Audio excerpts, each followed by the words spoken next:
1706 সালে পরগনার বানগাছির জমিদার গণেশ রায় ও ভবানীচরণ চৌধুরী রাজস্ব প্রদানে ব্যর্থ হয়ে চাকরিচ্যুত হন। দেওয়ান রঘুনন্দন জমিদারটি তার ভাই রামজীবনের নামে বন্দোবস্ত নেন। এভাবেই নাটোর রাজবংশের পত্তন হয়। রামজীবন তার রাজধানী স্থাপনের লক্ষ্যে স্থান নির্বাচনের জন্য বের হন। নাও টের, মাঝি নৌকা থামাও। জি মহারাজ।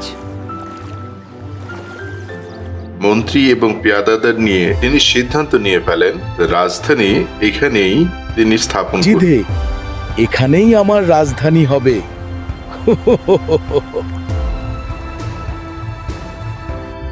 তিনি দুর্বার গতিতে রাজধানী স্থাপনের লক্ষ্যে প্রাসাদ নির্মাণের কাজ শুরু করেন।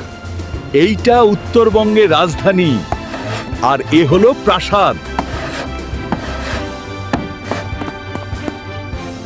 প্রাসাদ নির্মাণের পরে রাজসভায় রাজা রামজীবন তার রাজধানীর নাম ঘোষণা করেন। এই রাজধানীর নাম আজ থেকে নাটোর। নাটোর।